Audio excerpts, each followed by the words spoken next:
Are you wondering which spotlight caches to open in the next, I'd say, month and a half? We've got a bit of November left, we've got all of December, and we've got a number of spotlights that we're going to look at in this video. We're going to help try to guide you on what you might want to spend tokens for, spend spotlight caches for, and spend nothing at all for. We'll look at each card and then make a decision, and then we'll have a graphic at the end to sort of try to summarize. Let me know what your thoughts are in the comments below with what you would personally want to get, whether it's tokens or spotlight caches versus skipping altogether. Let's dive right in. To start off, let's look at what spotlight caches we've got coming. This is the current week as I'm shooting this. We've got, I don't know, 2 more days depending when you see this video. Gladiator, I think we can all pretty much say that he was in pretty high risk, well, no, I don't even want to say high reward, but 3/7's good. It's definitely not a card that's always feeling good, which kind of stinks. You'd like your cards to generally feel pretty good when you play them. But again, the rest of this spotlight was pretty solid with Loki and Mirage, and the variants were pretty solid. Next up, we're going to have Annihilus, and we'll look at each of these cards to help explain these a little bit in case you're not aware. It also comes with Dokken and X23. I think Dokken's fallen off a little bit, but it's still a pretty solid card. X23 is still very much a staple in almost every single Destroy deck. And again, we've got pretty solid variants here with Ryan Gonzalez, Chibi, and I'm not sure what that Annihilus one is, but it looks pretty cool. The next week, we've got Martyr. This is going to be the only Series 4 card that we're going to look at. Everything else is going to be Series 5. The other 2 cards in this, Jean Grey and Spider-Man 2099, not super coveted, to be honest with you. I will say this Jean Grey variant, though, I'm guessing is going to be absolutely fire. And I say that not just because it's got fire on it, but also because it's got fire on it. Typically, anytime card animations are good is because there's fire, some sort of wave, cosmic wave, an explosion. And this one looks like it's got a lot of fire, and they do pretty good things with those. Then we've got a bunch of variants, and we'll eventually jump into December. Now, I want to say with this first week of December, it's the same time as getting the Season Pass card. So you're going to have a decision on whether you want to buy the Season Pass and if you want to spend tokens and or spotlight caches on a new card. I think this is the first time they've had 2 new cards in the same week. I'm hoping this doesn't become a pattern, but I'm a little scared it might. So this particular week, we've got Blob, Stegron, Jeff, the Baby Landshark. Jeff is a fantastic card. I think Stegron is a little, leaves a bunch to be desired, to be honest with you. So we'll get into those cards a little bit. Love the Jeff variant there. I need a Jeff variant, so hopefully Blob ends up being good. The week after that, we've got Firestar, Living Tribunal, and Ravana. Ravana has stepped up her game a bit. I think the changes they made to her are definitely solid. Living Tribunal is still a pretty solid card if you play that sort of archetype. I think it's pretty good. And then Firestar we'll talk about in a bit when we look at the card. But I think generally speaking, and this variant here, this Gala one, I think it's Gala, right? Looks like it's one of those Gallic ones that are coming. Looks pretty solid. And the Ravana one, I actually like it. It reminds me of X23 a little bit. The week after that, we've got Havoc, Nico, Monero, and Legion. Now, we'll talk about Havoc when we get to the card, but I will say Nico and Legion are both fantastic cards, so I very much like those. If you've already got them and you're looking for a variant, could be a week to pull if you like Havoc. And then I think it was that's the last week, right? Yeah, so the last week in December is Selene. It's a 1-1, very interesting card. Iron Lad finally comes back, so if you do not have Iron Lad, I would definitely be eyeing this week. Black Knight, I am personally very sour on Black Knight. I don't like all of the steps that you've got to get lined up to get this card to actually do something that I believe to be worthwhile. But Iron Lad in itself is a fantastic card, so we'll keep our fingers crossed that we like Selene as well. So now let's dive into each individual card here, and we will give you sort of at least an explanation of what these are so that you can get a feel for it. All right, first up, Annihilus. Obviously 5/7 on reveal, your cards with 0 or less power switch sides, destroys those that can't. This card I think is right now being pigeonholed as a niche junk type card.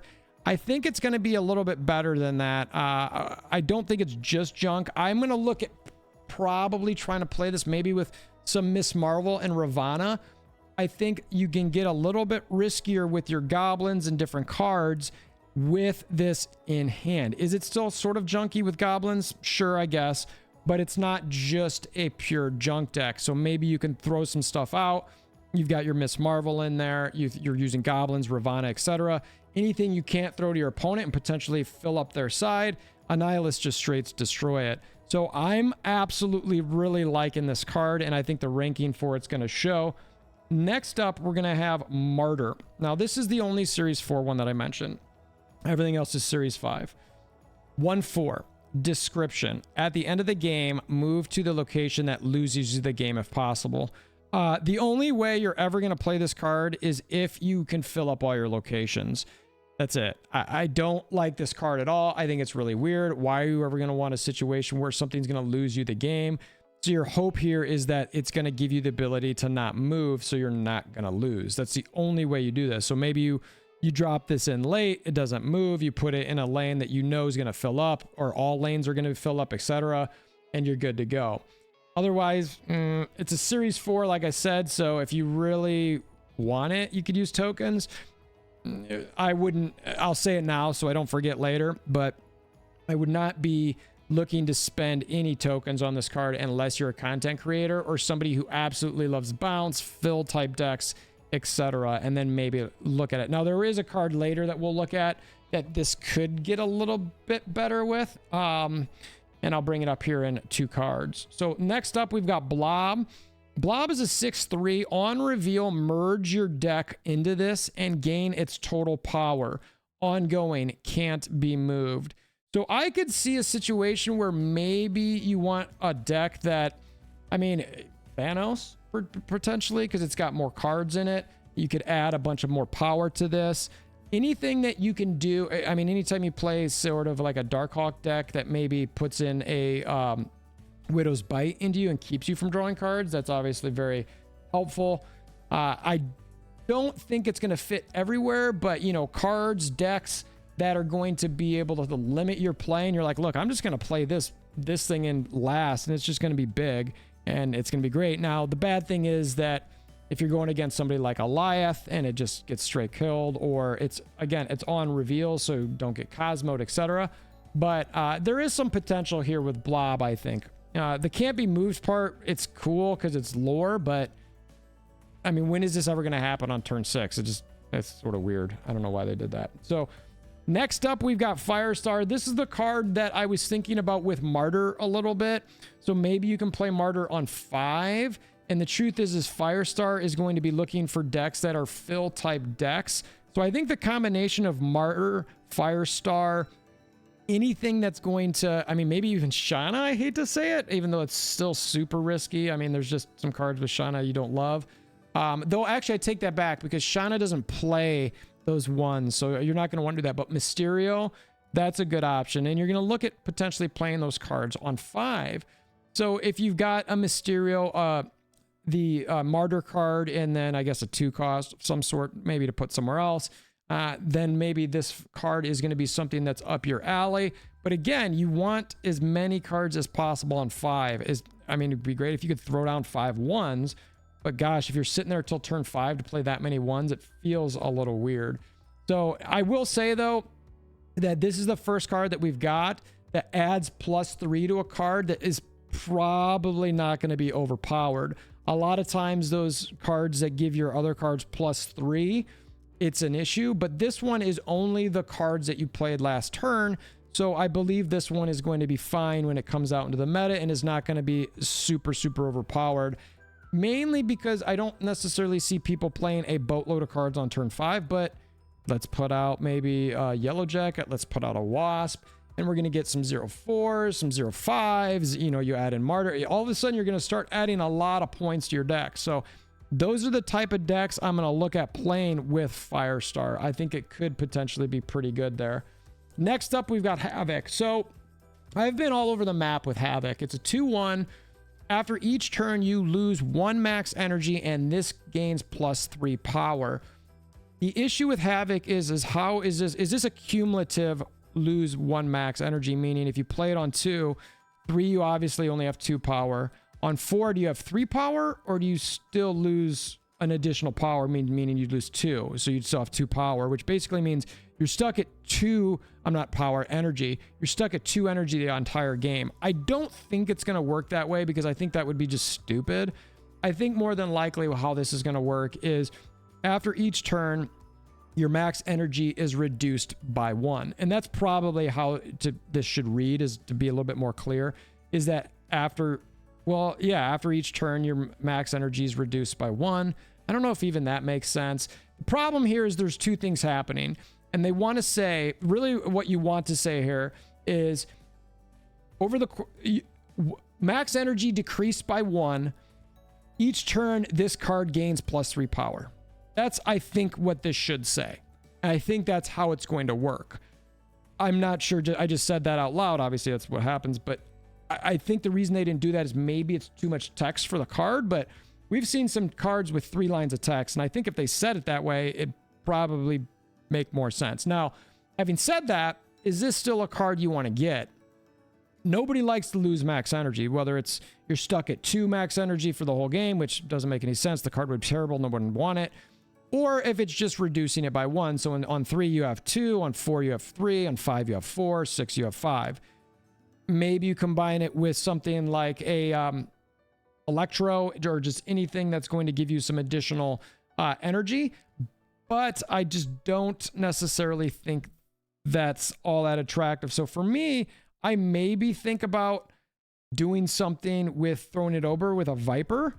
That might be something, but I don't think this is going to be a super popular card. I think it's going to be something that is just not anything that people really are going to want to play. So anyway, we'll get to the graphic here in a little bit with this, but this particular card is not the most attractive, at least right now. Comment below what you think about it, and we'll kind of go from there. So last up, before we look at the graphic, we've got Selene. She's a 1/-1 on reveal. Affect the lowest power card in each player's hand with -3 power. This is an interesting card. I think this has a lot of potential play. You could obviously potentially bounce this a little bit and just keep messing with your opponent and just keep taking away power. You could also destroy this with Annihilus at some point if you're just, or any card you've got. You could keep using this, put it on your side, try to Viper if it doesn't go over. You could Annihilus it. I think this card, again, Annihilus, I'm going to tell you now, I think you should get. Selene, I think, plays very well into that, and I would maybe look into potentially bouncing some cards with it and try to get it so that you're affecting your opponent as much as possible. Now, so having looked at all the cards, all of the upcoming spotlights together, let's rank these and see where we want to actually spend our tokens / spotlight caches. Okay, so here's our graphic. If you've not seen these before, I've got save for, solid, good niche, and easy skip as the rankings. This is a way to think about saving for tokens or spotlight caches, etc. So the next one that we've got coming up, Annihilus. I've got this in the save for / solid category because I do think that it could be pretty good, and it's something that I think is going to be a lot of people are going to want to play for some time to come because of some of the cards I mentioned earlier. I've also still got, I had Gladiator, Mirage, and Loki in that save for solid category. It started sliding down to solid mainly because Gladiator isn't as good as we had all sort of hoped, but Mirage and Loki keep that thing ranked up a little bit higher. The next coming spotlight is Martyr. As you could probably tell, I wasn't a big fan of that one. Easy skip. It's a series 4. If you really want it, spend tokens. But I would even caution those thinking about that. Now, if you're a player who does play a lot of cards, bounce sort of type things, or maybe even a zoo type, then maybe if you're thinking about getting Firestar and you want to combine it with Martyr, then I would look at pairing those potential too. After Martyr, the next up, I've got Blob. So I've moved Blob up a bit. I've got Blob up some. One, Jeff, the baby land shark, is in that spotlight. If you don't have Jeff, this is a great opportunity to potentially get him. Stegron is the weak link in this bunch. You do not want to pull for Stegron at all. But I think if you can get a Blob Jeff pull, I think you're going to be in a decent situation. And I do think that Blob's going to have some uses. And you're just going to load up your deck with strong, heavy cards. I mean, maybe like a Jane Jaw type deck where it's like, you know what? I didn't pull everything that I had, and you know what, maybe you Jane Jaw with that, and if you can get Blob early, I mean, does that mean it takes everything out of your deck? No, does everything disappear from your deck, or does it just take the power? Because that would be sick if you pulled that early and all of a sudden it's like you know, a 630 or 640 or something like that. You're like, okay, I'm good. This is awesome. Jane Jaw, baby. I would look at that pretty heavily. Next up, what was the next one after that? Oh yeah, Firestar. We mentioned her earlier. Comes with Man-Thing and Ravana. Both cards are just Ravana, Man-Thing, both solid cards like we mentioned. I think this is more of a good niche card. While I think it could be decent, I do think it's going to take a certain player type to want this card, and it's not going to be anything that everybody's going to want to get and play. So I put this in the good niche category. Right after that was Havoc. Again, Nico and Legion are great, so I've crept it up a little bit. But man, this could easily be a skip if you got those two cards and you don't want any two cards, meaning Nico and Legion, and you don't care to have Havoc, because it seems like Havoc is, again, comment below, but it just seems like it's a terrible card unless you're trying to give it to your opponent. But nobody likes to lose max energy, even for 3 power, because if I've got Shang and you're losing 3, or you're gaining 3 power each turn and you're losing 1 max energy, I'm going to sit on my Shang until that Havoc gets big.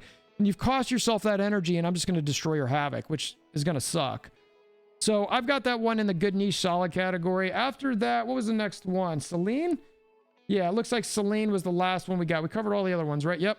Selene, I've got her in good niche for now. Though this graphic currently shows Lady Deathstrike, the one we showed on the Snap.fan. And shout out to Snap.fan and Marvel Snap Zone for having good tools to be able to look at this stuff. I would maybe move Selene up a little bit because of Iron Lad, actually, as I'm looking at this. But again, I think it's potentially a niche card. But if Annihilus turns out to be as good, this easily could jump up to solid. And honestly, as I'm even sitting here looking at this, I'm going, I'm probably going to move this to solid right after I do this, because with Iron Lad in there, I think it's too good to pass up. You know, you look at that and it's an Iron Lad situation. I'm going, I got to snip this right now and update that graphic. And I'm going to do it on the fly, just right here, right now. We're going to move this up.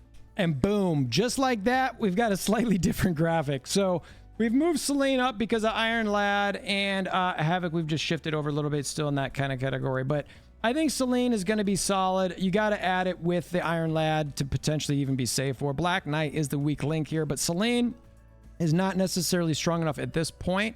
But I do think with Annihilus, Selene, some Beast/Falcon to potentially keep feeding that to your opponent to take their power down could be quite a bit of fun. So I'm going to look at a fun deck like that. This is where I've got all the Spotlight Cash tier list right now. Let me know what your thoughts are in the comments below.